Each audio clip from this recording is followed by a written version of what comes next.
Okay, well, hello everyone. So good to see so many of you today. My name is Sophia Hawley, and I'm the Director of Community Partnerships at Exhale to Inhale. As you may know, some of you may know, Exhale to Inhale brings the healing practices of trauma-informed yoga to survivors of sexual assault and gender-based violence. And we're thrilled to be here today before your monthly meeting to offer 15 minutes of self-care. So just to honor the time that we have, without further ado, I'd love to turn it over to my colleague, Amy. Thank you, Amy. And Amy is a trainer. She's also a wellness instructor at Exhale to Inhale, has been teaching yoga for a long time. So excited to have her here. Thank you, Sophia, and hello, everybody. Thank you for having me. This will be a short chair yoga practice. So no need to have, any supplies or anything. Feel free to stay exactly where you are in your chair. Although, as this is a time for self-care, if there's anything that would make this moment more comfortable for you, then please feel free to make any adjustments for yourself. Maybe grabbing a sip of water or turning the lights down or anything that you'd like to kind of set the vibe, so that you can really bring yourself into this moment of mindfulness. When you are ready, feel free to land in a tall, comfortable seat. This may involve a little bit of adjusting or wiggling around. And then when it feels right for you, feel free to land in some relative stillness. And I say relative because, of course, even within a shape that we are holding, we are always with that flow, that movement of our breath. If you'd like to join me, we'll begin with some gentle neck rolls, starting by letting your chin come towards your chest. And then right ear over towards your right shoulder. Chin back down to chest. Left ear towards left shoulder. And then feel free to continue to move like this. You can take your time and move at your own pace. And you're welcome to stay with this side to side motion or drop the top of your head back and draw a complete circle all the way around. You may find a place that you want to pause and bring a little bit of love or breath to. And if that's the case, please feel free to honor anything that you need here.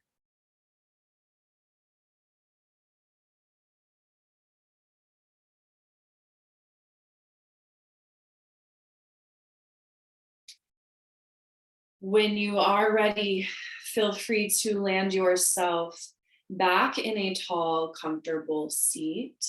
We'll move into shoulders from here. So if you'd like to follow along with me, try lifting your shoulders up to your ears and then rolling them down your back. Yeah, again, like that, shoulders lift, scrunch them up, and then roll them back and down. Next couple of rounds, if you'd like to, we'll add the breath in. So an inhale as you lift, and an exhale as you roll shoulders back. Once again, with the breath, if you'd like, inhale and exhale. Beautiful. So we'll start to weave in some bigger movement from here. If you have the space around you, then feel free to take your arms out to the side and reach up. If you don't have space around you, that's okay.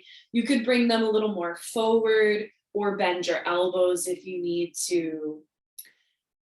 And then bring your arms right back down by your sides. So again, I'll offer linking this to the breath here.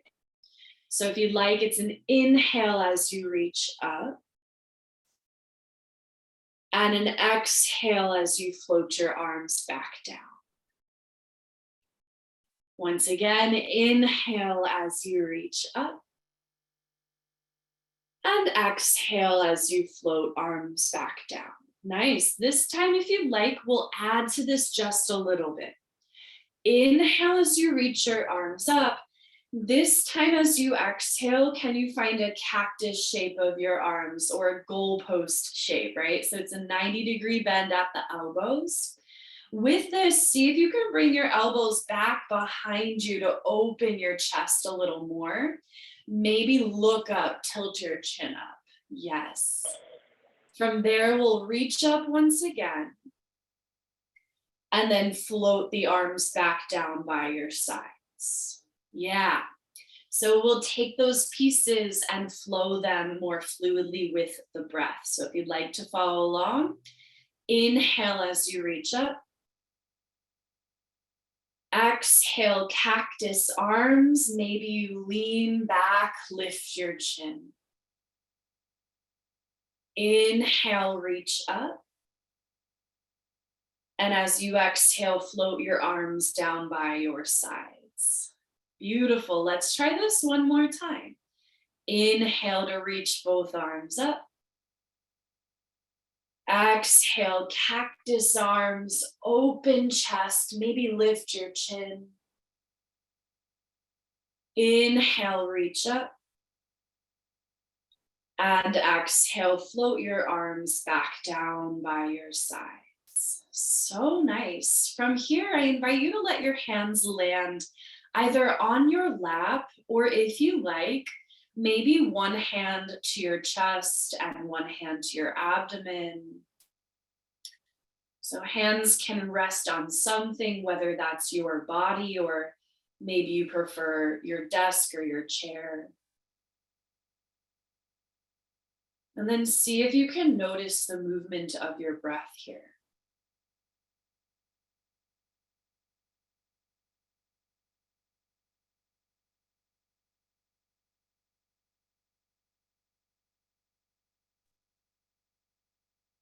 As you're ready, feel free to release your hands.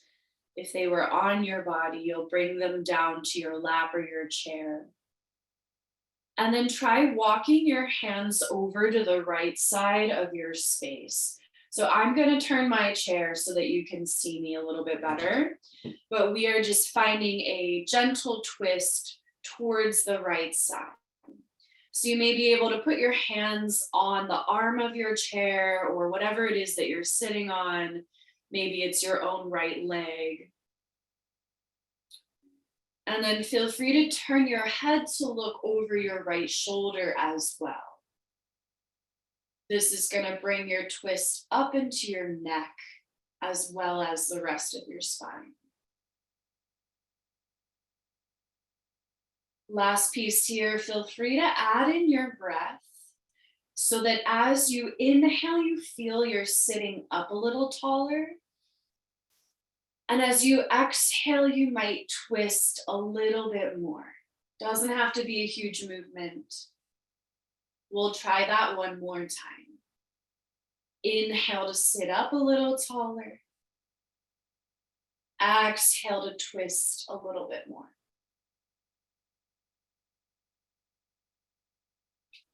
When you're ready from here, walk your hands over to the other side of your space. So again, I'm going to turn my chair so you can see. You can let your hands land on your left leg or maybe on your chair, depending what you're sitting on. And as you rotate towards your left side, feel free to also turn your head to look over your left shoulder.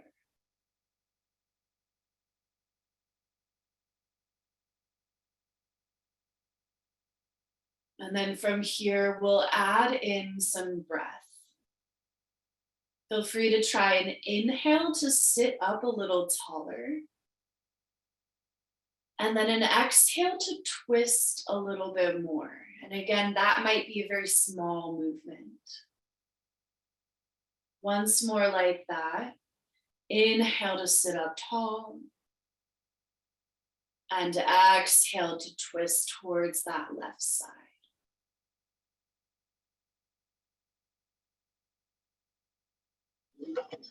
As you're ready from there, feel free to gently unwind your twist just by walking your hands back in front of you again. This time, as you land back in your seat, feel free to either close your eyes or let your eyes just land on one unmoving point ahead of you.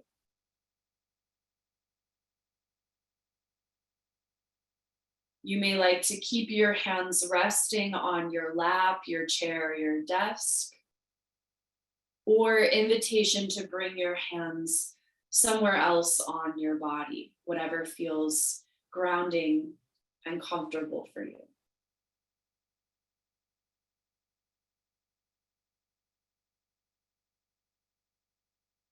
And I will guide you from here through a brief body scan. So if you'd like to follow along with me, invitation to notice the feeling of your feet, if that's available. Oh, this is the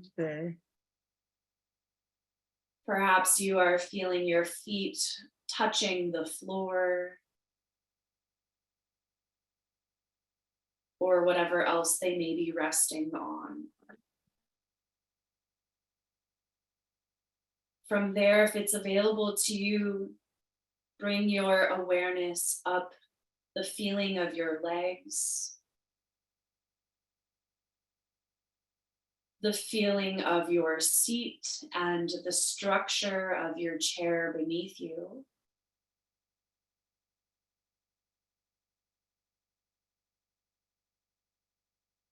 From there, noticing the feeling of your spine, long and tall, your chest and heart space, and perhaps the subtle movement of your breath there.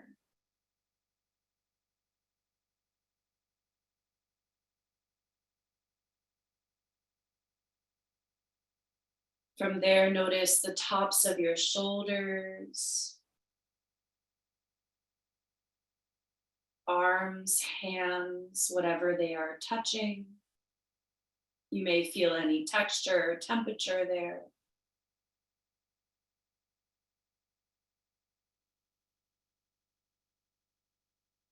And then lastly, noticing neck, jaw space, can it soften? Space around your eyes and the center of your forehead. And then the top of your head lengthening up towards the ceiling.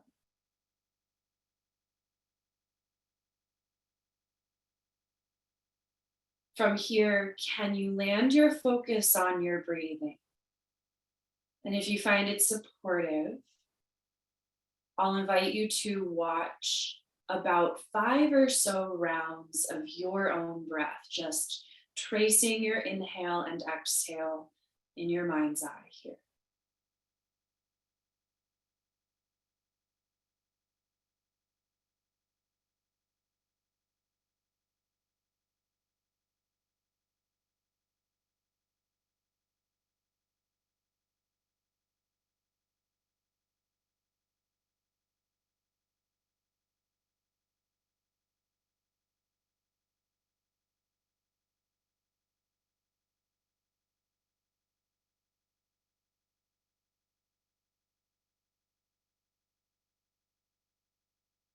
When you feel ready, you're welcome to float your eyes open if they were closed.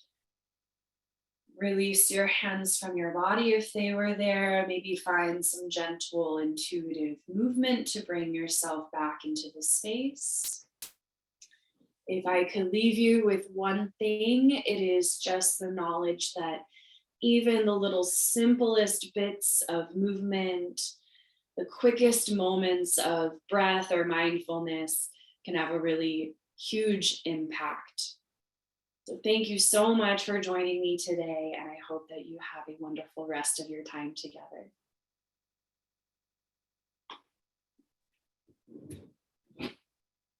Thank you so much. I'm sorry I got in a minute late, but I enjoyed every second of that. I am so grateful. Absolutely.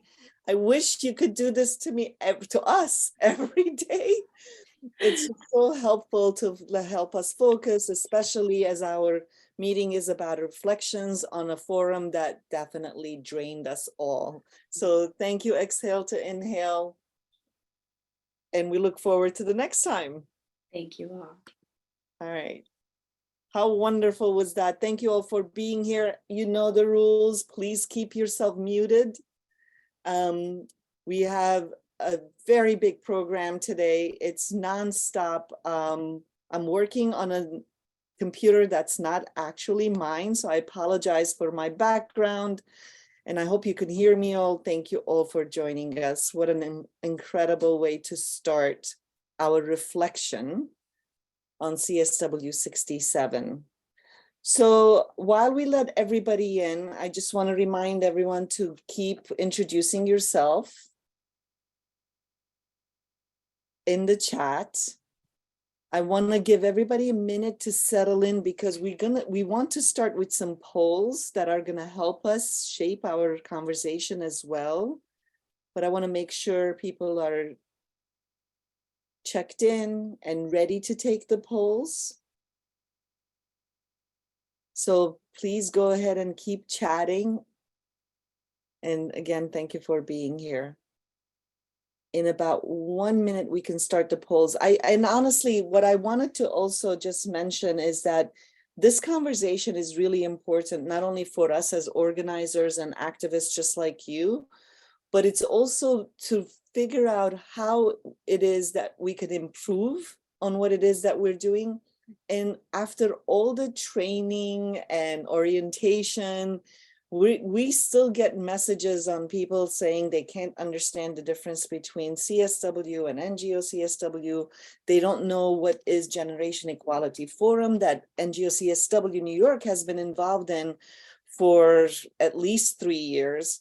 So the first part of our meeting will be to unpack and dive in a little bit on what is GEF, what is Generation Equality Forum, and why do we as NGO CSW has complete access to the Commission on Status of Women want to facilitate, help, work with anything that improves gender equality along the sidelines, right?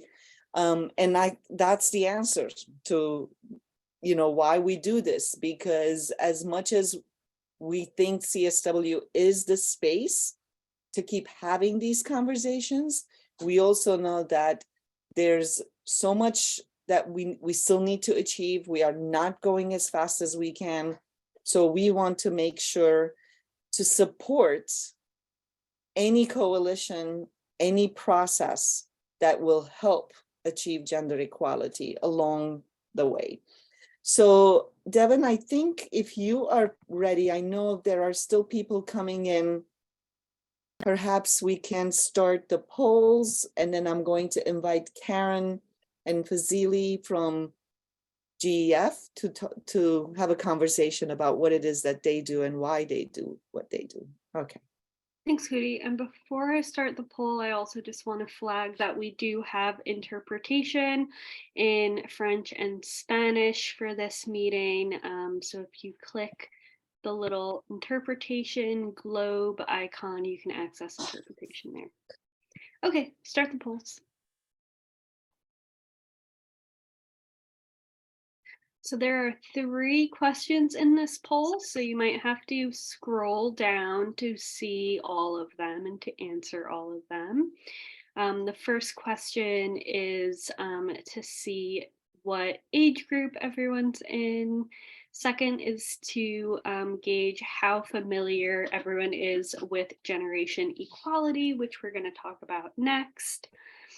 And the third question is related to language. We will have a breakout group session towards the end of this meeting. So if you'd like to join a breakout session in Spanish or French, you can indicate that in the poll. I'll just wait one more minute for everyone to answer.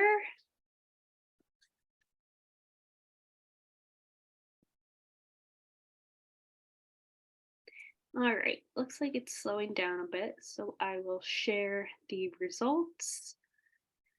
Can everyone see the results? Okay, so looks like most of the participants are over 55, with 24% being 36 to 55 and 21% 18 to 35. Most of us are somewhat familiar with generation equality, with 17% not familiar at all, and 21% are very familiar. And most of us want to join a English breakout room with a couple of people in Spanish and French. So I will stop sharing and give it back over to Hugi. Thank you so much, Devin, for that poll. That really is helpful. And I am encouraged by the somewhat familiar with the GEF, because we're going to jump right into that conversation. If we can have Karen and Vasily in the main room. Let's see. Karen Dash, there's Vasily. Karen, if you could turn your video on, that would be ideal, please. If not, no worries. I found her, but let me see. Pin. Nope. I should let She has Devin to do turn it. her video on to be spotlighted. That's right. Just go Okay. ahead and okay, there she is. I'm sorry. Okay. Okay. We're all here. Thank you for joining us. So Karen, Vasily, and I are in different groups that we work with the Generation Equality Forum. And as we know, Generation Equality has action coalitions. And Vasily, you're with Climate Justice, right? With Fridays for Future. I'm going to let you both. Yes, I am. Yeah, let's start with Vasily, and I'm going to let you all introduce yourselves and tell us how you got involved, what it is that you do. And at the same time, I want to ask people to start putting in their questions in the chat, which I will look at, and then we'll answer some questions as well. So the point of this conversation is to really make the connection. What is Generation Equality Forum, and why do we want to make sure that it is in the space of CSW, that CSW attendees also understand what it is, and perhaps even make commitments. We still get questions about it. Are commitments still open? Or what can they do? The thing that I like the most about the work that we do is that whatever it is that you're doing on the ground should be able to be relevant in advancing gender equality, and then just add it to whatever it is that's happening with Action Coalition. Or you can join groups that are doing the work that you aspire to do. But I'll let you all tell us what it is that you do, and then we can have the discussion. Go ahead, Fazila, sorry. That's okay. Thank you so much. It's a pleasure to be here, especially after the just concluded CSW67. So I'll just jump in right now and take you through what we are. So Generation Equality Forum is one of the world's leading initiatives to accelerate investments and implementation of gender equality. It brings together organizations from every part of society to catalyze progress, advocate for change, and to take bold actions together. It was convened by the UN Women, with the initiative aims to ensure bold ambitions of the 1995 Beijing Platform for action on women's rights that are finally implemented, and that the Sustainable Development Goals are also achieved. And a huge part of it is, and this is where we came from, we come in, is to expand public support for gender equality, with the particular focus on catalyzing the energy, activism, and ideas of young people. So like strong commitment, they're the heart of our action coalition's ambition to drive accountability and impact. And the Global Acceleration Plan for Gender Equality is a transformative roadmap designed by action leaders, which we have been a part of as Fridays for Future MAPA, which MAPA means the most affected areas and people, to advance concrete results in 6 action climate themes over 5 years. So depending on the organization, a commitment could look like making funds more accessible, especially to grassroots people like us. Apart from being an activist and being for Fridays for Future MAPA, I also run a small environmental organization where I work with women and especially girls who have been affected by the climate crisis in my home, Kenya. So as Fridays for Future MAPA, we come in and we also have our own commitments, which we have made and which we plan to implement in the next 3 years. And for us, Fridays for Future MAPA, which means, again, for the most affected people and areas, we're a youth-led grassroots movement focused on the involvement, participation, and amplification of youth activists who are part of people who have been the most affected by the crisis. We do know that the climate crisis, it affects people differently. People in the global north tend to be less affected, or even when they have the impacts, there's always mitigation and these things in place. But in my country, Kenya, when we have droughts, the situation becomes so dire. We don't have any cushioning about it. We don't have mitigation things in place. The attacks on girls, whether it be from other genders or whether it's from wildlife when they're going to look for water, becomes a big issue. Period poverty is also one of the issues that really affects girls, and the climate crisis has made it really worse. So as Fridays for Future MAPA, we have some individual commitments.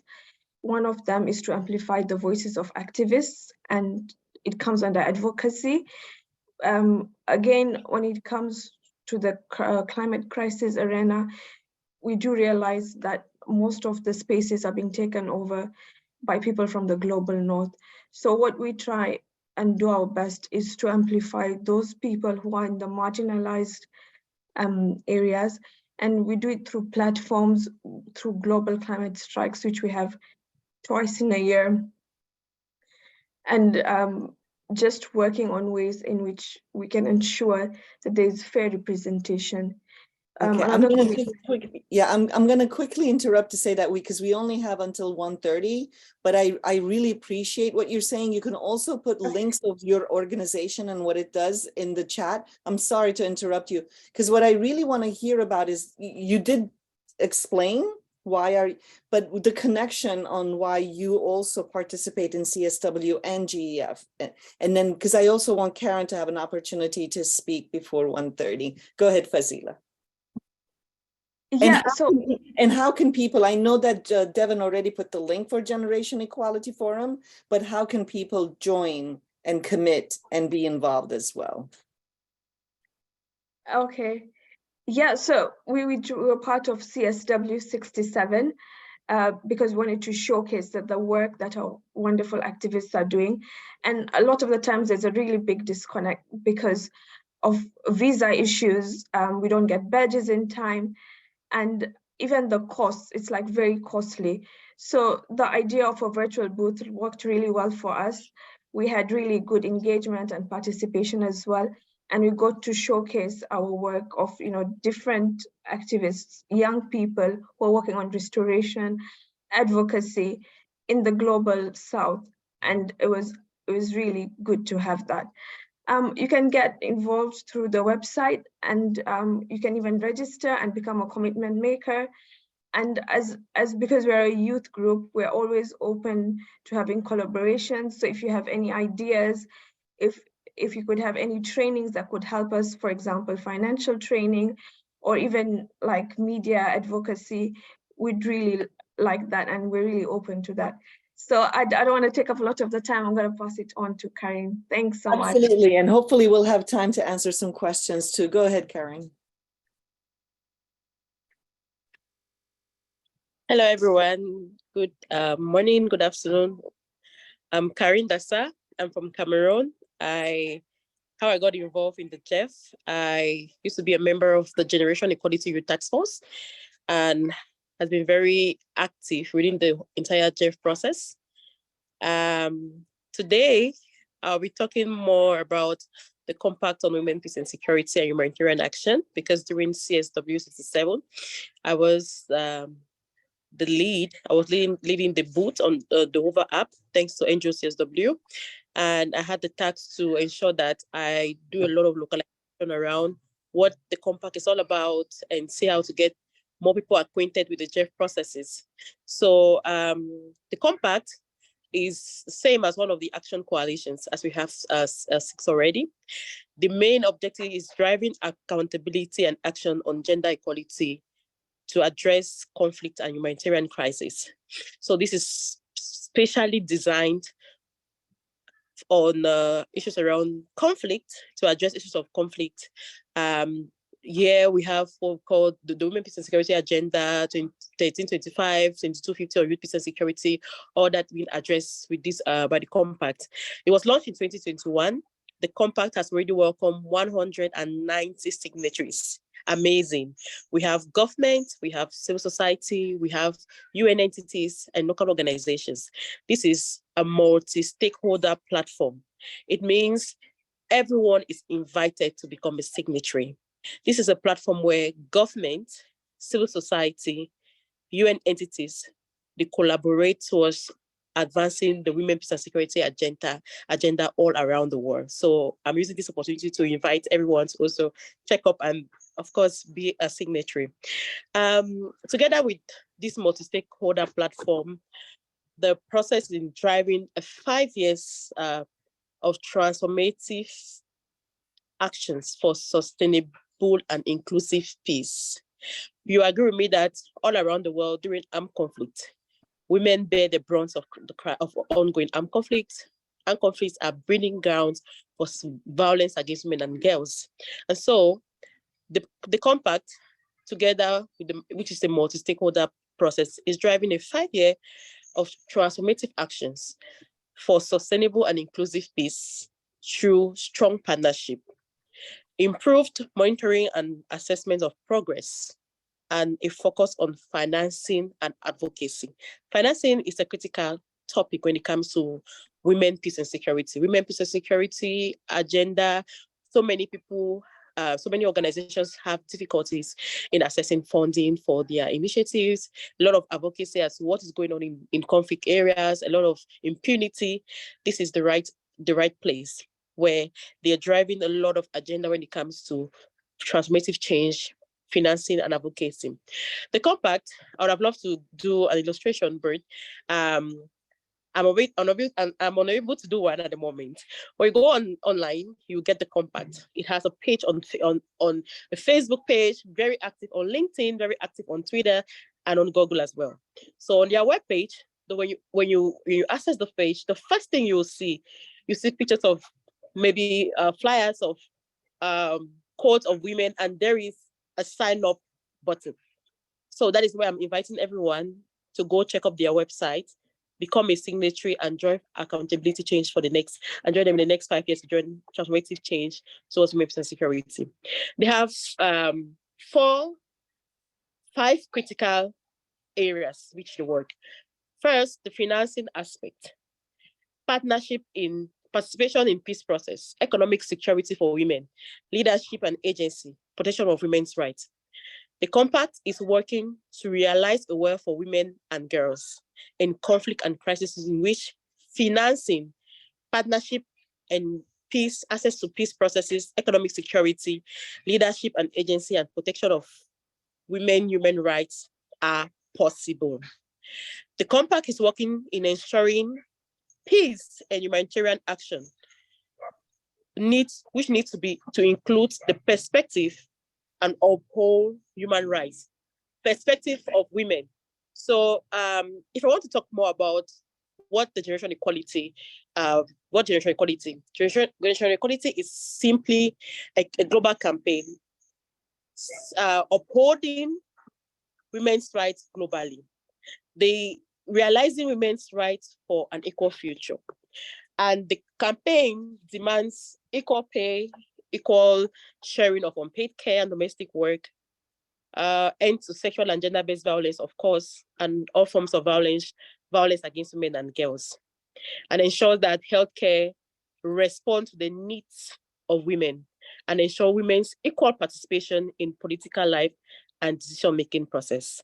With this, I want to invite everybody, young, please sign up and become part of the transformative process and join the compact by being a signatory. And that information is very available on their website. Thank you very much, and happy to answer any further questions. Absolutely. And it looks like we have a couple of questions. Just briefly, my own reflection. I opened up this conversation to all action coalitions, but I am so pleased that I got climate and peace, because especially peace is very true and dear to my heart, as everybody knows, because I feel like no matter what we do, wars are really erasing any advancements, right? So I think and Devin already shared the link, so hopefully people got it. And I saw the question, I think the first one was from Beth, that talked about, are there annual gatherings of GEF Forum and how is change being measured year to year? That reminded me of the accountability report, which I'm sharing also. And I don't know if either of you want to add something about that. There are no specific annual gatherings, but there is a midpoint planned, right? There's a meeting in Kigali for Women Deliver, that there's going to be a lot of information shared there, but the actual midpoint is next September in New York, if I'm not mistaken. So Fazila, do you want to pick up on that first, and then we'll move on to Karen, and I'll look at other questions as well. Yeah, definitely. We do have a meeting point at Kigali, and then there's going to be a next one in September as well. But even apart from that, we are trying to push for advocacy efforts in the COP28 as well. So as and when that happens, we will be having side events. So if you're over there as well, I know most of the organizations over here, they will send representatives. So please come over to our side events, support us, and it will be just really nice to engage with you all. Yeah, I'll pass it on to Karen if she has anything to say. Thank you very much, Fazi. I think you all responded to the questions. There are no specific timelines as to when it comes to meetings, but for us, for anyone who maybe has a question as to how to engage, you can go and sign up with the different action coalitions. There you are able to access their portal and get emails and information regards to what are the next steps. So for you to actively monitor and be part of the process, you just have to go on their website and become either a signatory or join one of the action coalitions, being a member. Sign up on their page and you get access to all the information in case of any meetings wherever in the world. I think they're always sharing that information through their emails, and yes, and of course looking forward to seeing you all in Kigali. And you can also access some of the information around GEF, doing the different side events that will be taking place in Kigali. That's amazing. I mean, it looks like you are all really trying to engage in all global gatherings, making sure that this story keeps going on. But I do want to really point out that it was a very slow start. This is for all our members who, for a couple of years, NGO CSW did its part in keeping the conversations going, but COVID definitely interrupted the momentum. And there was at least 2 years where people were just looking around and saying, what is this? Why are we doing this? What's the point? And I wanted to take that moment to admit to that here and then say that that's fine. We're just going to acknowledge it and move forward with actions, right? So that's the whole point. And I just love that. And somebody had a question about youth, and then I'm excited that it's youth that's leading this conversation right now, but that doesn't mean that it's only youth. I want to really acknowledge and take a moment and say that youth who are truly effective are acknowledging the shoulders that they're standing on and how they're engaging all multi-generational conversations. And I know that there's always this discussion of, elbowing each other for space, but I think there's also this acknowledgement that we can understand the differences, but also accept each other for who we are and then build on that relationship. And do either of you have anything to add with that as far as, because the next session actually at 1:30, it's all about youth and reflection on CSW. So I just wanted to make that connection between your experience as youth members, both in GEF and CSW, and any suggestions you have to actually make it more meaningful, because I feel like we went out of our way and we did so well in creating the space, yet we still hear youth feeling left out and not engaging or not being heard. And you can't just keep it's like, what's the solution there? And then we'll just lead right into the next section. If you have anything to add, go ahead, Fazila. Yeah, I would just say that, I just personally, as me, because I got this opportunity through Fridays for Future MAPA, but it would be really nice if there was more accessibility, especially for my sisters who are in the grassroots levels and who don't have so much access to the internet and all that. And also, we would ideally like to send our representatives, but, being a holder of an African passport, getting a visa is so difficult. And we don't want to send like so many people. We just want to send a few representatives and be part of the negotiations that go on. We don't want to just be observers or, just in the sidelines, just watching. We want to be a part of it. So if that could be considered, it would take us a long way. And hopefully we can really work on these transformational changes. But other than that, we are grateful for the support. We know it's not easy, especially convincing and trying to change the wave. But we are happy that we do get these platforms, and that's why we're here. Thank you so much. Thank you, Fazila. And before I give to Karen, somebody had asked about hybrid, and I do believe that the most gatherings are being hybrid. Like, I think even Women Deliver is actually having some events that are completely virtual leading up to that meeting, and then there will be hybrid meetings there. Karen, I didn't mean to steal your minute, but go ahead. You can add anything else too. Thank you very much. I just want to conclude with what Fazil said. I think NGO CSW. Surprisingly, this was my first NGO CSW for the first time. And I can assure you that it was a very life transformative meeting for me, because NGO CSW gives us grassroots local activists, women's rights activists from all over the world to have the possibility of meeting, of networking, meeting partners, meeting other activists. And of course, the moment you attend the CSW, you must come back transformed, because either you're meeting a sister who is willing to support you in all sisterhood and solidarity, you're meeting a partner who is getting to know about your work and is very interested in supporting your initiative. You're meeting a sister who can support you, who can be there for you. I think that is the platform. That's what we talk about feminism, being able to create these spaces and have those who don't have the opportunity to access them gain access to these spaces. And I really want to join what my sister Fazi said. We need to decolonize and open up the space and ensure that other young people like me, it was my first time. We want the same stories from others to come for their first time, to come and benefit and have access to this information, have access to these people, the people we've been sending a couple of emails to, and maybe you don't have responses. You are meeting them face to face and you're telling them, this is me. And they are always open to like, oh, now I have you. I think that is the platform that NGO CSW has created, especially for feminists. And I think we need to ensure that we support other young people to access these spaces, because it is life transforming. Okay, Karen, I'm blushing. I feel like you're an advertisement for NGO CSW, and I didn't mean to do that, but I love your passion, so I don't want to stop you. It's so sweet. And yes, we hear a lot of those stories, and I'm so grateful that you were able to come and have that experience. Any final word? Because I do want to move on to the next session? No, Okay. we're good. Okay, then I will recommend everybody to be as passionate as Karen, because how can you not respond to somebody like that? You're like, anything you want, Karen, we'll do it for you.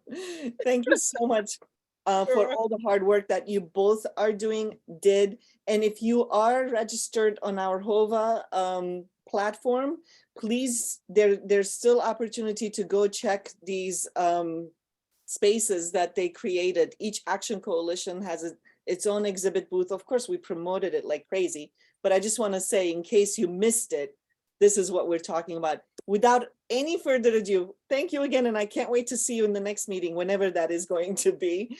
And thank you for taking the time for being here.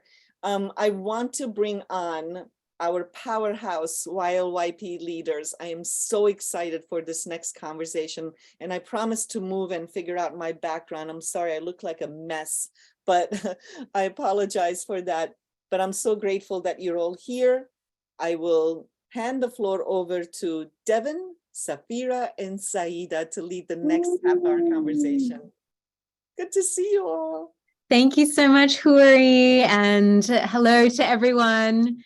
This next segment is really looking at youth and the CSW. So we are going to talk a little bit about youth engagement. We had a number of youth representatives who are joining the call with us today, who'll be sharing a little bit more about youth engagement during CSW67, including these different youth spaces like the Youth CSW Forum, the NGO CSW Forum. There was an interactive youth dialogue this year for the first time. We're going to hear a little bit about young people's experience in the agreed conclusions and the negotiation process, the online engagement, which was very well coordinated, and in-person attendance across different events, and the advocacy for youth inclusion. So my name is Safira, and I will be moderating this section alongside Saida and Devin, who are also YLYP youth leaders and young professionals co-chairs. And we will also hear from Jivika and Erica, who'll share a little bit more about youth engagement. I will open up by giving the floor first to Saida and then to Devin to share some reflections as YLYP co-chairs, and then I will share some overall thoughts as well to tie everything together. So over to you, Saida, to get us going. Thank you, Safira.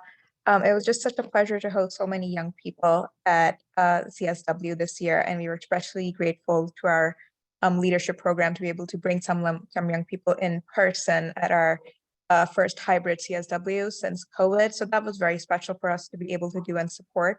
And we had great engagement with young people across CSW. But of course, there remains room to learn, there remains room to grow, and also there remains room to continue to share power with young people to make sure that the voice is not only heard, but it is actually impactful. So I'm really excited to hear from all our young folks who are on the ground at CSW to share what their experience was like, what as a whole we did well, and where there are rooms for improvement from all of us within this activism space. So excited for that conversation to take place. And I'll pass it on to Devin. Yeah, I definitely agree with everything Saida said. Yeah, I think the youth presence and engagement at CSW this year was really great. I feel like there was a lot of energy there, especially during like the youth forum was really exciting. But yeah, I think definitely there's room for improvement, and I think that's something that the three of us are always thinking about too. I think especially like the consistency of our community and creating more of a community. I think we do have a really great community already with the YLYPs. But I think we can grow that community and have more of just like a youth hub for everything that's going on. Yeah, that's it for me, I think. Thank you, Saida and Devin. I wanted to build on that and share a few of the things that we felt we learned this year, kind of observing the young people as they were engaging, both the YLYPs, but also the broader youth network. And I feel there are three main things that I want to share in terms of lessons learned. The first is developing a skill set around an appropriate advocacy culture. And as Saida mentioned, really this was the first time since 2019 that, you know, actors were able to come together in person at the CSW. And of course, when we were engaging in person, it can be really challenging. You know, there's always, you know, feelings of maybe there isn't enough being done by the UN, maybe it's difficult to engage with our governments, maybe there's frustration and disappointment because things are not, you know, running the way that we would expect them to run. That maybe we believe that, you know, we've come all of this way from, you know, all diverse parts of the world, spent money, come to New York, that really, you know, we should be able to enter events and we should be able to be given the floor to speak. And I think, you know, these certain skill sets that come from the grassroots that are very effective at the grassroots, for example, you know, skill sets around disruption and protest and like really putting up a fight and really kind of rallying and making these disruptive demonstrations, I think are effective in certain contexts. But I think something that is very clear is that, you know, sometimes these skills are not appropriate within UN meetings. And actually it damages relationships with member states and it risks closing spaces to civil society, not only for the youth, but also for other civil society actors. And so learning these appropriate skill sets and developing a culture of advocacy that actually is very impactful and constructive and dignified and collaborative with other civil society actors in this space, I think is definitely a skill set that I saw emerging from the young people that were engaging. I think skills, you know, when we talk about being impactful in our advocacy, it's this ability to actually mediate and foster agreement and negotiate and wisely navigate political dynamics at the UN, even when we feel a frustration within the system or a frustration with each other, to conduct ourselves with dignity so that we can all achieve these goals. These are shared goals. We're all striving to bring about a gender equal world together. And we're more impactful when we can actually be quite strategic and thoughtful about how we work together. And so I think this is really a lesson that young people have been learning this past CSW, and many have been accompanying one another towards a much more mature exemplification of appropriate advocacy.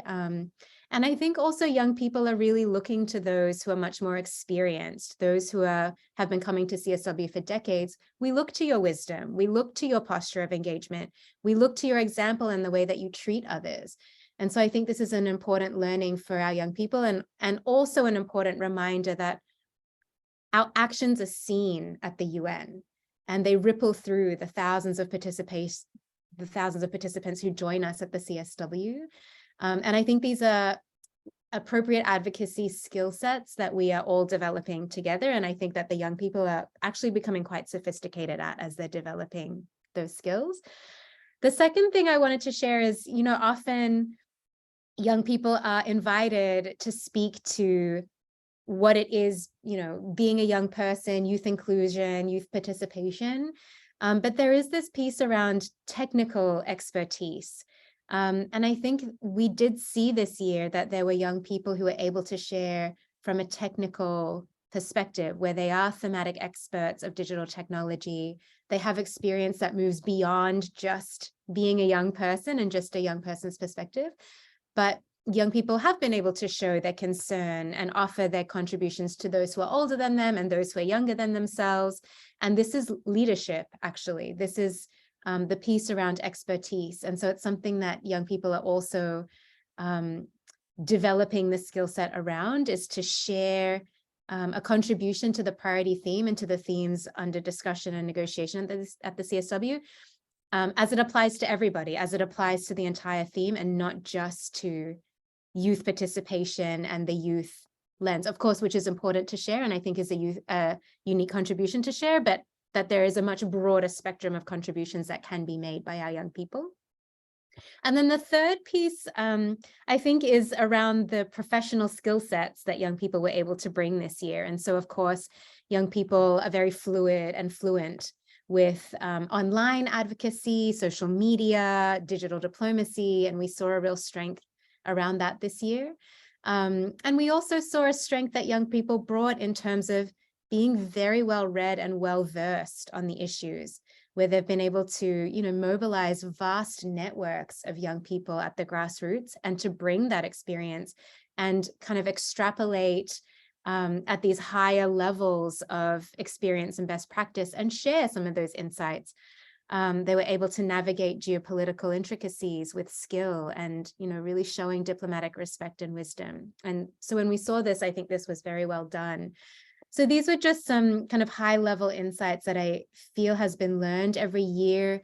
Young people have been organizing and have been, doing advocacy training. Something that the youth leaders and young professionals have been trying to do has been to provide a space like a youth preparation series to bring the experience of young people to the fore, but also to prepare them and train and have these orientation and advocacy trainings to ensure that all of us, especially those who are new and especially young people who are entering the CSW for the first time, have the appropriate skills to engage with impact and with efficacy. And that continues to open doors for young people's participation in the CSW in the years to come. So with those lessons that were learned, I will turn to Jivika or Vrushali. I think you mentioned that you might be speaking on Jivika's behalf. So I will turn to you.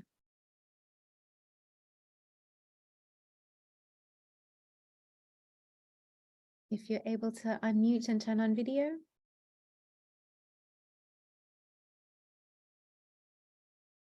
Okay. We might come back just while we figure out that tech. Erica, are you able to jump in and speak? Sure. Yes, perfect. Erica from UN Women, who was very instrumental in coordinating youth engagement this year. So over to you, Erica. Thanks so much, Safira, and hi, everyone. Good morning, good afternoon, good evening. It's really lovely to see so many people's videos on. I really appreciate it. I'm joining you from the traditional and unceded lands of the Mississaugas of Scugog Island, currently known as the Greater Toronto Area. And as Safira mentioned, I currently work with UN Women in a consultancy capacity, predominantly focusing on the adolescent engagement portfolio, but supporting some of the youth work as well.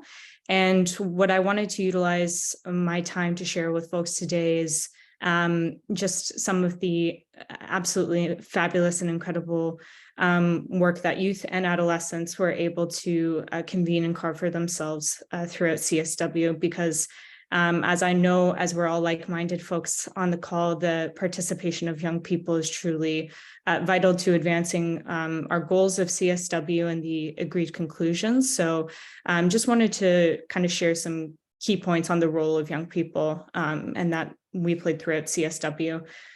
So with UN Women, we convened over 80 partners actually or so into 4 main subgroups that were worked on, which included communications and advocacy with young people, capacity strengthening with young people, the youth forum, which was both in person, and then we had a pre-CSW virtual forum as well. And then the global recommendations, which I know will be discussed a little bit more in depth later on. But starting with the recommendations, this was a process led by young people in which they received over 2,300 submissions from over 100 consultations across 60 countries around the globe, right before CSW67. Just to do a quick compare and contrast, that's 100% increase from the previous year in CSW66. And that's solely due to the young people's outreach and mobilization around getting the word across, and also their contributions as well. And it came out as a result of, or rather led to a development of recommendations on these submissions, which you can find, which I will link shortly after I finish speaking, which continue to be shared with UN entities, member states, youth delegates, civil society. And I hope you will take the time to read through the priorities that I'll share afterwards. Communications and advocacy wise, young people were able to reactivate the UN Women for Youth Twitter account, which was dormant since 2017, I believe, and also created the hashtag Youth for CSW, which you can find easily on Twitter if you look up that hashtag. Created over 80 quote cards for young people, produced over 35 key messages.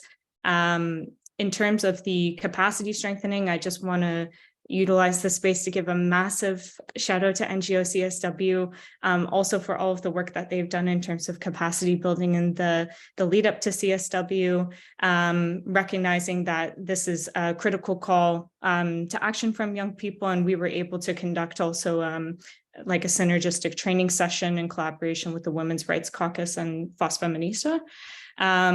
Additionally, for the first time this year, we also held a CSW67 Adolescent Girl Leadership Town Halls, strictly for adolescent girls and gender diverse adolescents age 19 and under, where we brought together over 130 adolescents to meet with UN agencies, member states, civil society, private sector, philanthropic foundations to share their key recommendations. I talked a bit about the youth forum, but in the youth forum, I think the recommendations and the insights that were shared really strengthened or really called for the facilitation of local to global connections. And I know Fazila was talking about that a bit earlier as well with grassroots networks, continuing to push the recommendations that were developed by young people and trying to negotiate that with member states as well in terms of finalizing the agreed text for CSW as well. With the support of NGO CSW, we also convened a week-long safe spaces kind of caucusing where we had a space that was open for any young people in our networks who wanted to hold debriefing or different kind of key moments to reflect and kind of re-energize with one another. And we were able to hold 8 sessions that were held by different partners in youth and adolescents. And then, of course, the youth interactive dialogue. I know I'm sharing like a lot of like key numbers and things like that, but lastly, the youth interactive dialogue and being included in the official methods of work. And I do want to make note that I don't think that that would be possible without the youth advocacy and adolescent advocacy that's happened in the past several years. It's the first time that this was ever happened. 42 countries were represented. 6 civil society organizations and over 25 young people represented their governments in this interactive dialogue, a number, of course, that we hope will continue to increase. And a lot of the recommendations that were shared highlighted the importance of accessing technological devices, internet, data, and meaningful participation in today's digital age. So just to conclude, Amrata, I know I only have 4 minutes, so I apologize if I'm going over time, but I just want to say on a personal note that, I'm very grateful and humbled to share kind of a lot of this work that was led by youth and adolescents. I'm consistently in awe of the dedication that was led throughout CSW, and UN Women is committed to being accountable for strengthening youth and adolescent participation in intergovernmental processes. We've sent out a couple of feedback surveys so far, and we're currently evaluating and analyzing that feedback on how to improve for future CSWs to make it more meaningful, accessible, inclusive. And once again, just expressing my really deep appreciation and gratitude for everybody on the call, attending and listening, but especially all of those who participated, contributed, and for their leadership here at CSW. So I'll pop my email in the chat as well if anybody wants to connect afterwards or ask any questions or see how maybe you can get more involved as well. But I'll be sharing a couple of links of some documents or things that I shared about the youth forum, about the interactive dialogue, the recommendations. So apologies, a couple of things I'll be posting in the chat just now. But thank you, Sophia and NGO CSW, and back over to you. Thank you so much, Erica. And also so much gratitude to you and to UN Women and the amount of work that went on behind the scenes to really open up space for young people and really support their engagement and accompany their engagement. And I know not a lot of us see how much work goes on behind the scenes. It's like very early mornings, like until after midnight. And we saw Erica and her team really work those long hours in many, many weeks and months in the lead up to the CSW. So thank you for making that possible for us. So I'll now turn over to Rushali. Over to you. Glad we can see you and hopefully hear you now. Hi, thank you for having me. Good morning, good afternoon, good evening to everyone. We are all joining from different parts of the world. My name is Rushali Kadam. I'm a 27-year-old youth leader from Mumbai, India. I'm very excited to be here to share my experiences with you on the CSW67, which was held last month in New York City. I have worked in the area of rural development and gender justice with Dalit and tribal communities in India, and I'm now focusing on forwarding feminist policy advocacy with the excellent platform that Feminist Munch is. Feminist Munch is a youth and women-led and run informal collective based in India, working on forwarding feminist policy advocacy locally and also at the global level. People, including an adolescent member and being experts in their own fields, right from the grassroots activism to occupying global advocacy spaces. And talking about CSW67, the Global Youth and Adolescent Recommendations, I would love to share our experience with the same. We conducted 2 online pre-CSW consultations to accommodate recommendations from youth, women, and adolescents, as well as multiple grassroots consultations from the heart of Dalit and tribal communities in rural India. This was done on the basis of YWCA's FCM method, which is a research method, which we helped formulate a basic criteria and a questionnaire for the same. We developed a document to resonate these recommendations and these responses, and then we were able to feed those into the global recommendations.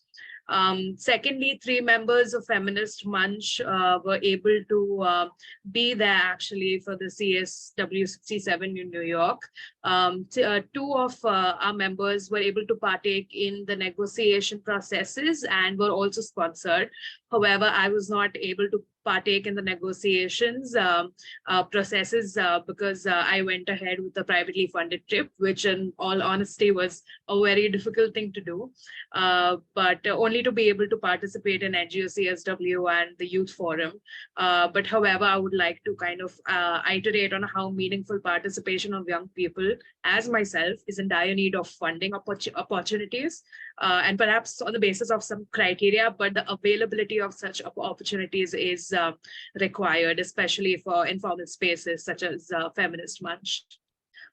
Further, I would like to say that Feminist Munch was very happy to be a partner organization at the CSW67 Youth Forum, which proved to be a success both online and offline, and with the great support of UN Women, as well as all the youth volunteers who came in to support the event, its design, its execution, and their ability to ensure that all the admin and the organization level needs were well taken care of.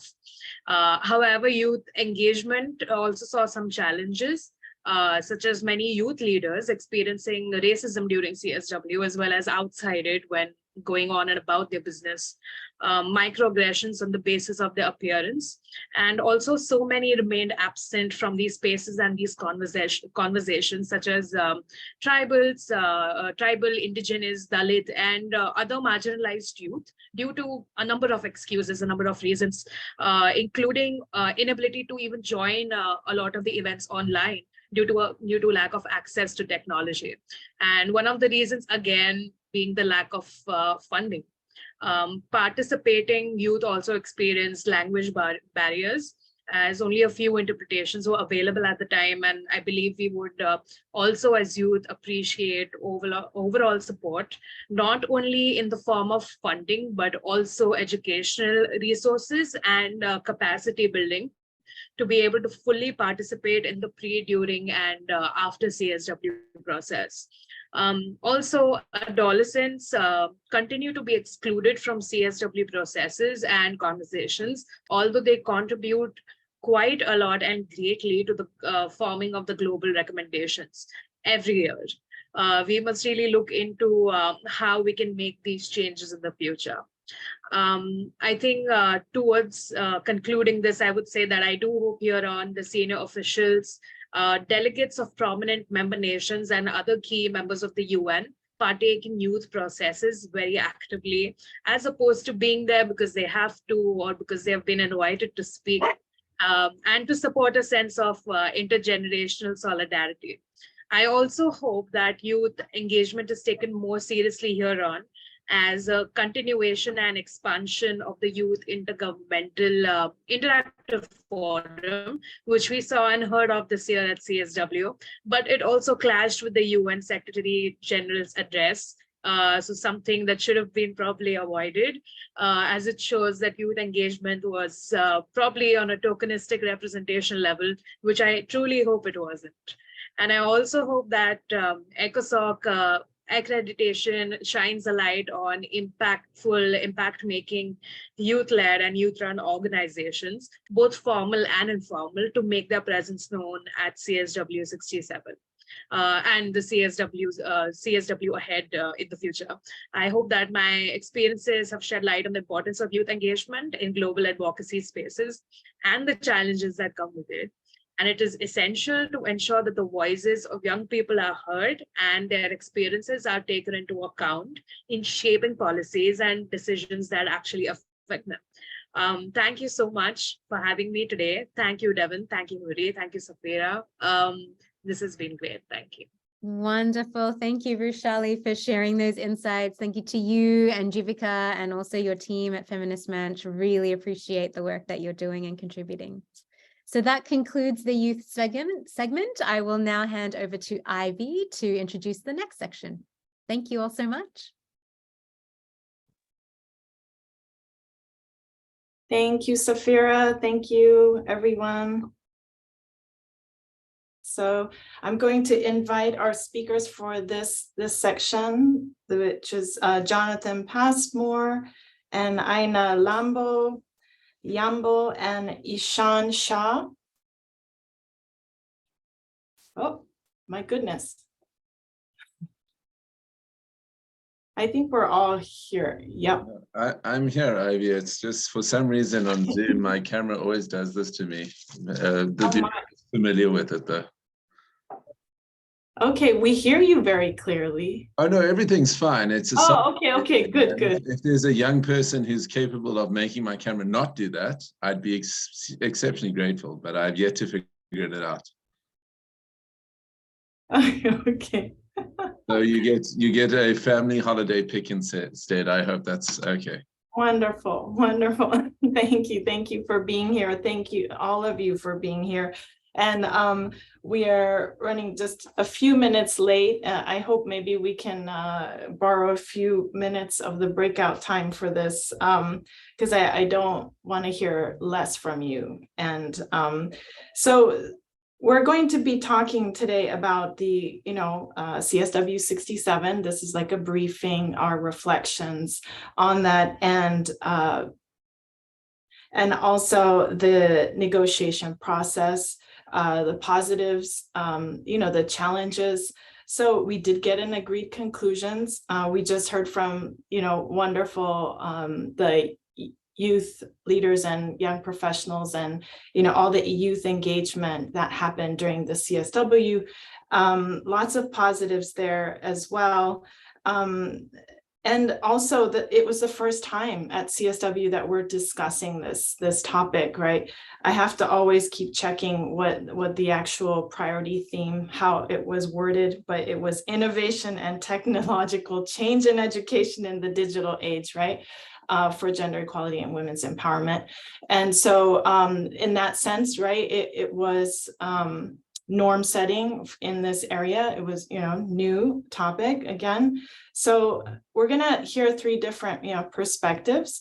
So Jonathan's here from the South African Mission, and Aina is here from UN Women, and Ishan is, he has his own NGO, but also served on the United Kingdom on their delegation. And so he was there throughout, the negotiations. So I'd like to open it up for you to share your perspectives on this. I know, Jonathan, it was your first CSW, so I'm very curious to hear, what your thoughts were on all of this. And yeah, I'm going to give you the mic.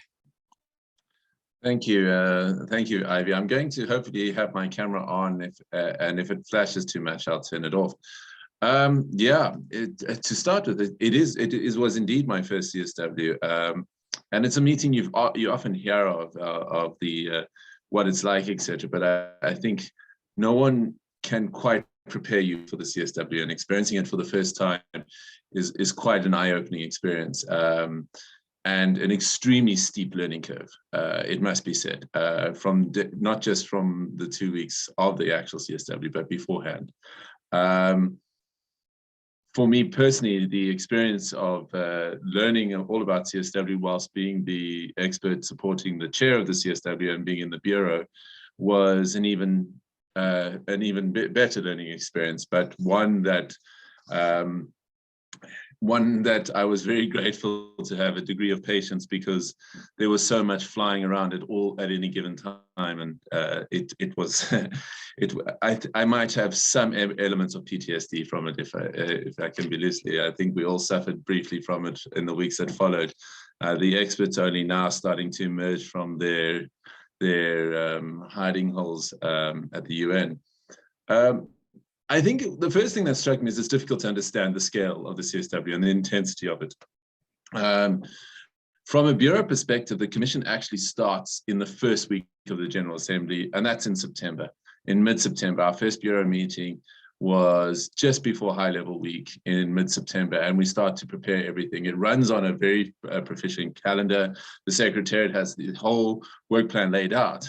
But if we didn't have that good calendar, we wouldn't be able to manage and handle all of the little things that come up in between and affect the discussions that happen in the CSW. We have so much that happens as a result of it. So there's little nuances that pop up. There's constant negotiations amongst the Bureau itself, as we're all trying to achieve the best interpretation and idea of what the CSW will be. And sometimes it required that we just listen to each other, that we hear all parties, and then we find a solution, a working solution. Other times it may needed a hard decision, a question of, are we listening? Are we going to now convince our member states that this is the course of path of action? But one thing I think that we're quite proud of as South Africa, as the chair, is we always had a collective consensus decision within the Bureau. We never had to overrule. The Bureau always found its ground together. And that was important to the Bureau, because these decisions needed to be defended by the Bureau. And it didn't happen often. But when it did, we were needed to be there. And I think to lead into the agreed conclusions, this was a key thing, because this year, not only did we have an innovative theme, we had an innovative approach on how to negotiate the agreed conclusions.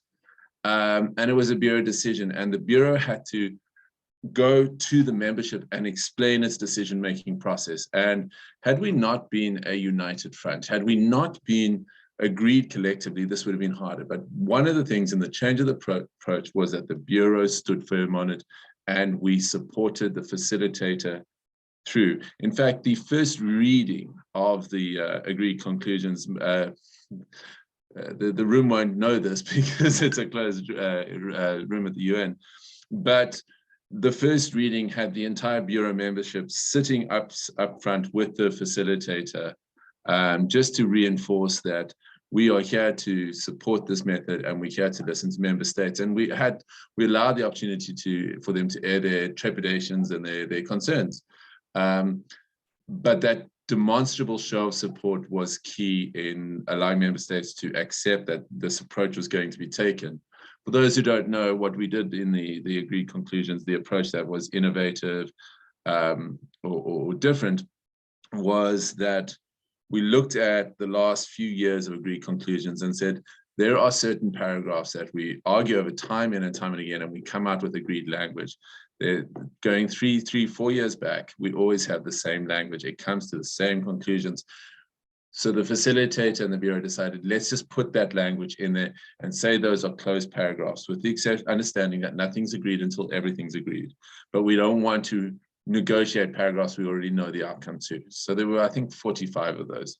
And then we just negotiated fresh. It allowed us to focus on the new topics in this theme, which was all the technical stuff, innovation and technology issues. So the question many have asked is, did the approach work? In simple terms, I think it did. I think we got a good text out of this process. It's comprehensive. We always look for succinct texts. This was not succinct. We had a long agreed conclusions this year, but I think that's important in itself. I think most parties are very happy and comfortable knowing that key elements already existed in the text that they could live with, that addressed their concerns, particularly when it came to projects that are underway under the banner of the United Nations in their countries. And it's very comprehensive. It covers an extensive range of texts. And I think what's important to us from our negotiating perspectives is it actually added to the institutional memory of the United Nations as a whole. The CSW this year was also interesting because it's one of the first discussions we've had on this topic. The digital world and the digital divides is increasingly a topic of discussion at the United Nations. And this CSW, because it's comprehensive, we've got now quite a body of language that can be referred to. The CSW famously sometimes is not always liked as language because it tends to have, it's very gender specific, but there are terms where we found that could be used elsewhere. I think, if I may, just one of the terms that I think that was probably the most difficult, it didn't actually end up in the agreed conclusions, but it was a term we had to get our heads around, and that was the term technology facilitated gender-based violence. This was a hotly debated topic. Now, the key element there, and the debate centered around, what does technology facilitated mean? The gender-based violence is another discussion in and of itself within gender issues, but the technology facilitated was a new term that countries wanted to wrap their heads around. This is going to come up again in other UN areas. But I think we came up with a phrasing that we inserted in place of technology facilitated that can be well used as language to help determine this in other areas in scope of the work of the United Nations. That was, the phrasing was something that occurs through or is amplified by the use of technology. And this was the language that was actually inserted instead of it, but it worked, and I think it can be used in the future. So if I can just quickly conclude, I know I've spoken for a lot. If some of my brief things I want to take away from CSW, the size of the CSW is just difficult to understand until you've lived through it. The negotiations we go through to reach the agreed conclusions is incredibly taxing and extremely draining emotionally and physically. But when we achieve it, and this year we achieved it in the early hours of Saturday morning, when you achieve, there's a deep sense of satisfaction, and well, I guess it's also a little bit of adrenaline because we suddenly were very awake as we left the United Nations. The achievement, thirdly, the achievement of gender mainstreaming and the empowerment of all women and girls is something that we will always and continue to work towards in terms of SDG 5. And its needs will evolve with that of society. As global society and humanity develops and evolves, so will the gender empowerment, and it must track those needs. And then finally, South Africa was extremely proud to serve as the chair of the CSW, but we were also extremely humbled by all the support we received from the NGO community, from the Secretariat. I cannot sing the praises of UN Women enough. They are my favorite Secretariat to work with. But also just from the delegates. Yeah, as a bureau, we had a lot of things we were proud of in our achievements. The return back to fully in-person meetings. This is a big thing and a huge thing for many of us to get used to. Under our time as the bureau for 2 sessions, we're very proud that the Youth Interactive Session is now a part of the CSW.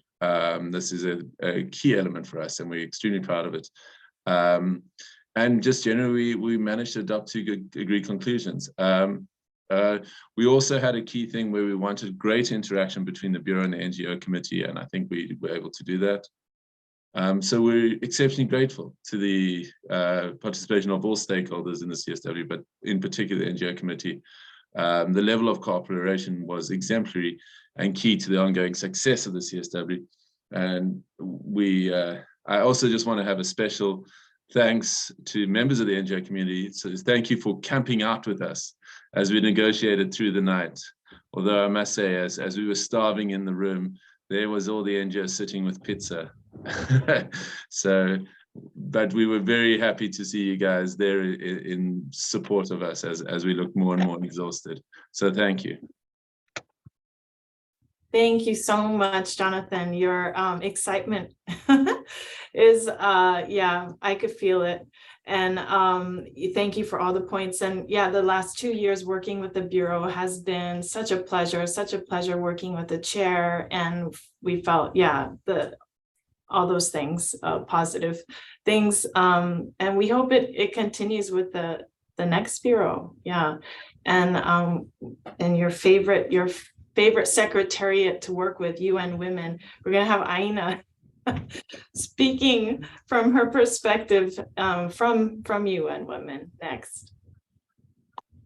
Thank you, Ivy, and good afternoon, colleagues. I think we can all agree that we had a successful session. And from my side and from a women's side, we could see from the outset there was real commitment from delegations to have a consensual negotiated outcome.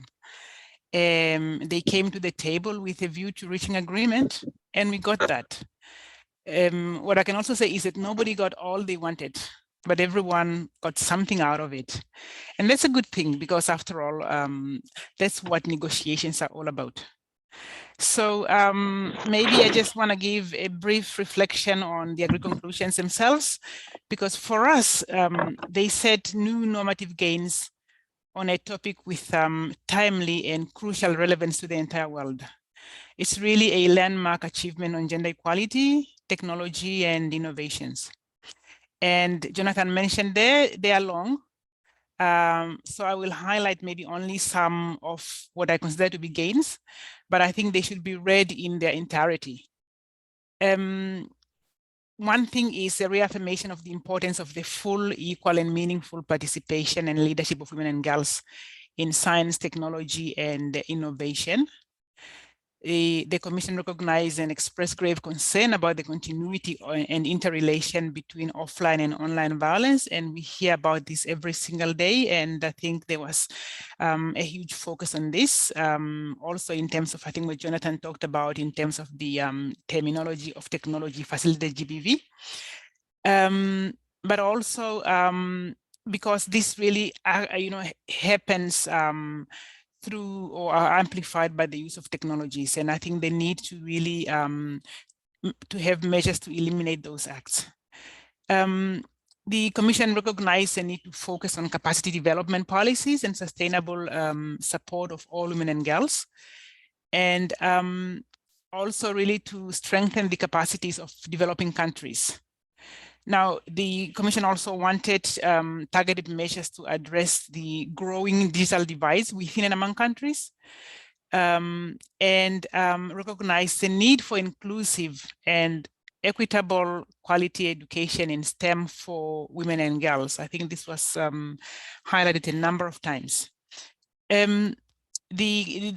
I would also add here in terms of, I think what I consider to be quite some highlights, to really respect women and girls' rights and safety in the digital technology context, and adopting gender responsive technology design, development, and deployment. And the whole question about digital equity and closing the gender digital divide. And of course, the issue of financing, to leverage financing for inclusive digital transformation and innovation, and really for the purpose of gender equality and empowering women and girls. And the negotiations, of course, went without challenges, as we know. First, perhaps I want to say that last year, when member states negotiated the new methods of work, there was strong emphasis on humane working hours. We now know what happened.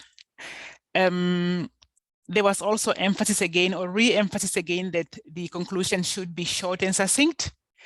Well, the final text, which was just issued in 6 UN official languages, is 29 pages long, but it contains pretty good stuff, I think, on this agenda. But also, as expected, the usual issues of divergence were present again this year. We know about multiple and intersecting forms of discrimination. We know about sexual and reproductive health and rights, women and girls in all their diversity, comprehensive sexuality education, sexual orientation and gender identity, talking about victims versus survivors of violence, the whole issue of SGBV versus violence against women, and also reference to girls and adolescent girls. It's quite striking that we continue to have this discussion, despite that this is a commission on the status of women, and yet reference to adolescent girls or girls seems to still be problematic somehow.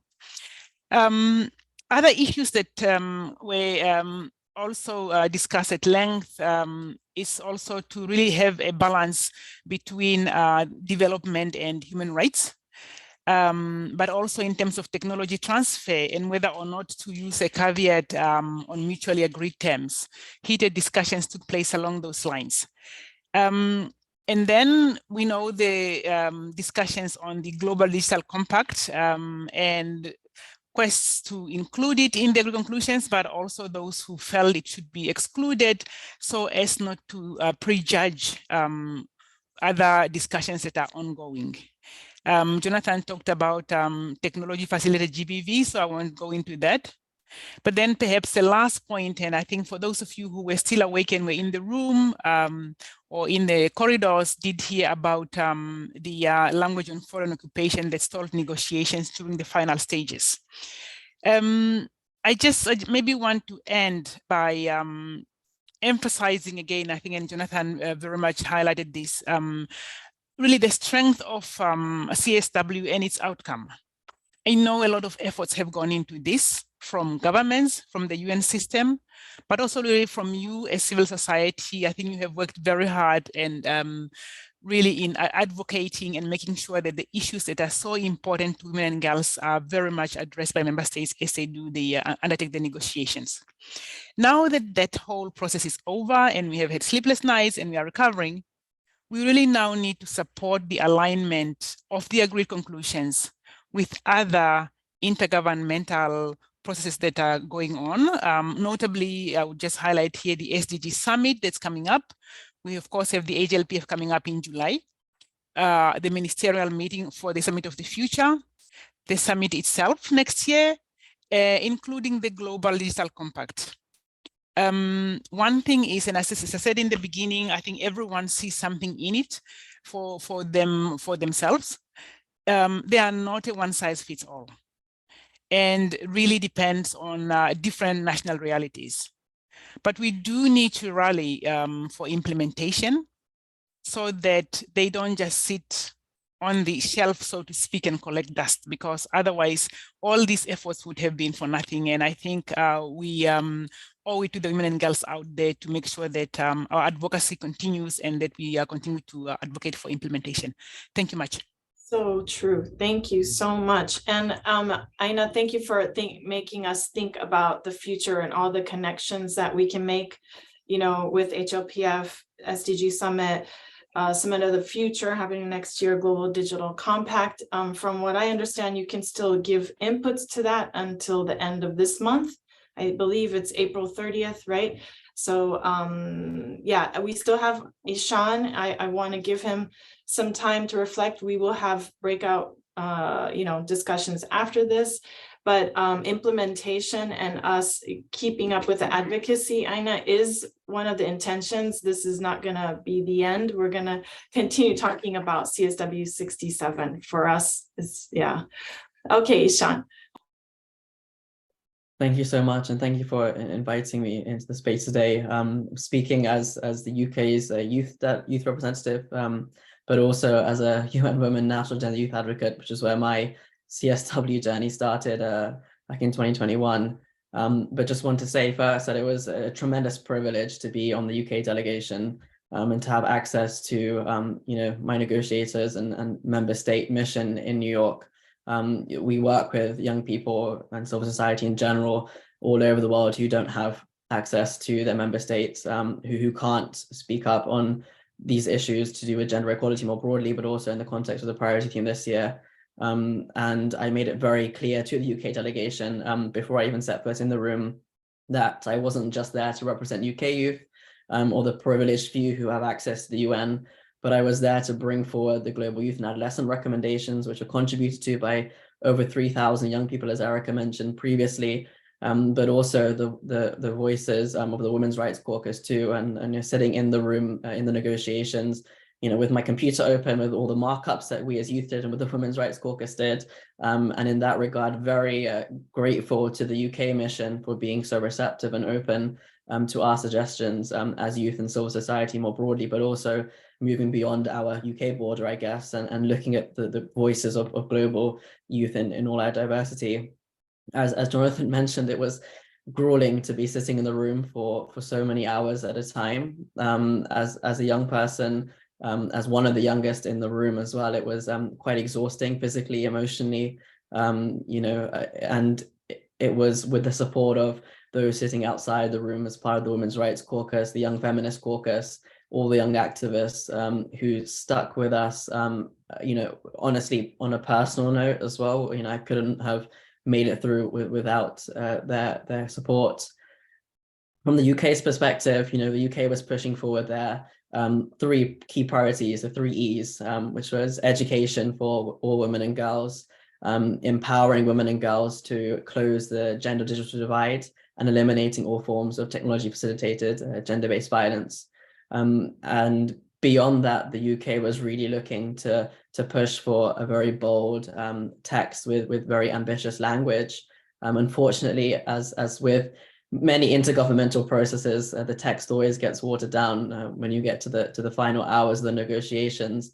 But I think from our perspective as young people, what's really important is that CSW happens every year. Every year we have, or most years, I guess, we have agreed conclusions that are published. But what we really want to remind ourselves of, and so this is something that I think that we get lost in when we're working in the international space, but is the importance of localization, is the importance of bringing this to the grassroots level, but also the importance of making the agreed conclusions accessible to young people, to civil society in general. It's as has been mentioned, it's a very long document. It's full of jargon too. So how do we then translate that into action at the very grassroots community level? Which is really important, and which is where the change and the action is really happening, and where young people, especially young women and girls in all our diversity, are really leading on the front lines. I think as we look to CSW68, we have to recognize as well that preparations for CSW start months in advance. And while member states do have youth delegates, and I think I was in a very privileged and very fortunate opportunity. The UK has left the EU, so they no longer negotiate in a bloc, but they negotiate independently, which means that we have more flexibility as to influencing their position. But many of the member states negotiate in blocs, and those positions are often for months in advance. And I think it's really important that young people are included in those processes from the very beginning when those positions are being formulated. But that also means that young people need to be, have their capacity built from the very start. What is the priority theme for CSW68 looking ahead? How can we make sure that young people are equipped with even an awareness as to what agreed language is? When we first started implementing the negotiation process, which was last year, CSW66, we decided that only a few weeks before that we wanted to do it as UN Women National Youth Advocates. We were very much thrown into the deep end. So it's capacity building for young people, but also capacity building for member states. How can they engage with young people meaningfully, but also looking beyond just inclusion and engagement, but actually to methods of partnership and co-leadership that are underpinned by the Young Feminist Manifesto, which is what all of our advocacy is built upon. But and speaking in the capacity as a UN Women National Youth Advocates, as an NGOIA, we really do understand and appreciate that this year in the UN system is a big year for technology, in particular with various processes like the Global Digital Compact and the SDG Summit, and looking ahead to the Summit of the Future. We will continue to take forward not only the agreed conclusions, but our global youth and adolescent recommendations into all of those spaces. We are already engaging with member states and the co-facilitators of these processes to really make sure that these agreed conclusions, as Aina mentioned, are not sort of collecting dust, but are actually integrated and institutionalized through the UN system. But ultimately, looking ahead, we need to make sure that more young people are in the room, have the negotiating power as well. But that also means looking beyond and seeing, for some member states who just do not want to engage with young people in civil society, how do we then work, with them in a very constructive way to sort of shift that narrative and shift the power dynamics that are very much prevalent in the room. Thank you very much for inviting me into the space, and hoping that next year we will have more young negotiators in the room and really driving more ambitious and concrete language and agreed conclusions.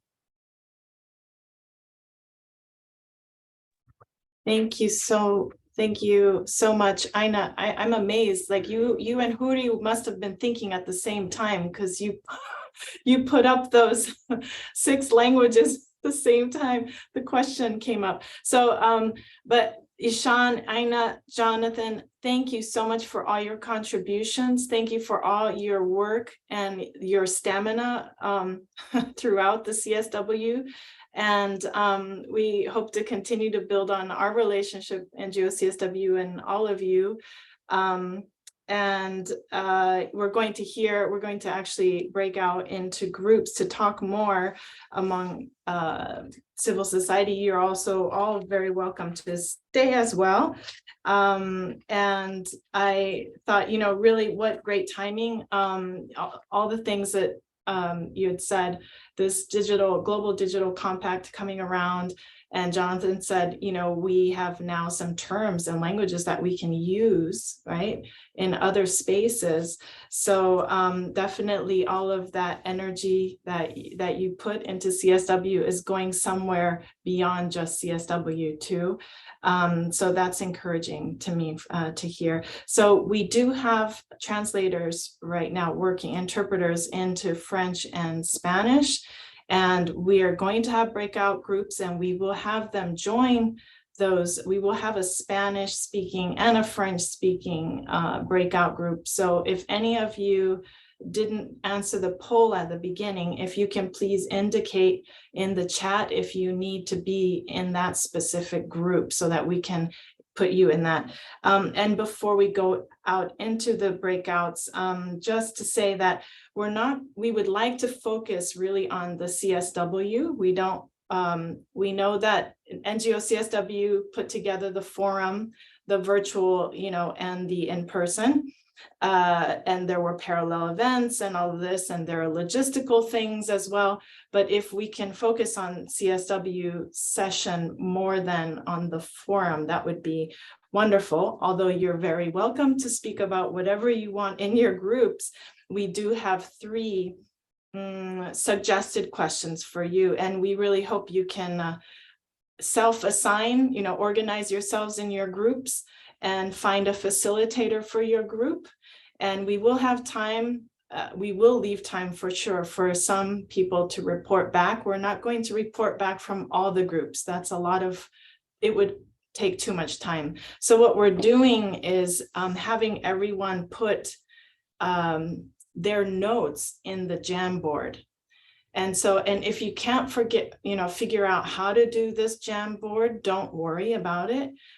You can just put your notes in the chat of the Jamboard, and we can figure it out, because there are like sticky notes and it might be a little bit complicated for some to maneuver. So just put it in the chat if you have some notes from your group. And also I wanted to remind everyone, as far as like the NGO forum, the parallel events, and all of those things, consultation day, all of that, we have a survey out, and I think most of you probably have seen it, but that survey is due at the end of this month. So if you haven't already, please do respond to that survey. It's very important for us to know how to plan for next year.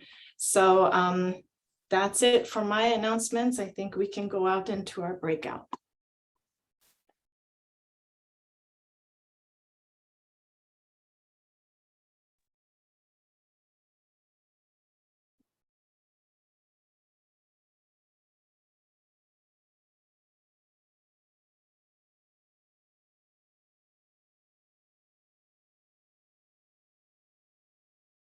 Hi, everyone.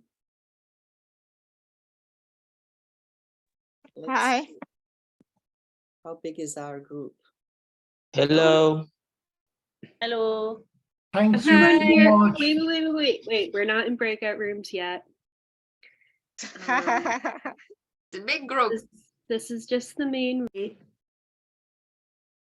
I just wanted to mention that I think this has become like 3 full-time jobs for most people if you want to keep up.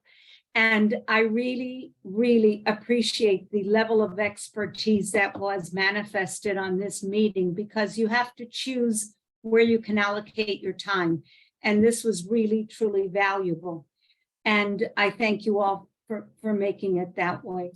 So, you know, I think sometimes when people say they were confused about NGO and the UN meetings, I know that you did several trainings, and even those trainings after decades were beneficial to me because it detangled some things. But if you were busy or working and you didn't get that meeting, then you can see how people were very confused. But I do think you did an excellent job of detangling it in those lead up meetings. Thank you all for look what at you that. did. We love it. We're giving you hugs, virtual hugs for that. I love that group. Yeah, everybody. Thank you so much. Margarita. Thank you, everyone. But Anna, in that sense, yeah, you're yes, sir. You're not very clear. So. It was inspiring. Thank you. Okay. Anna, I just want to also highlight Devin, who really did a lot of that training. And of course, advocacy was Ivy. And then we had other executive committee members who did orientation, Jillian and Safira. But yeah, I just want to make sure that everybody's aware what a huge team effort this is. And I'm just so proud of it.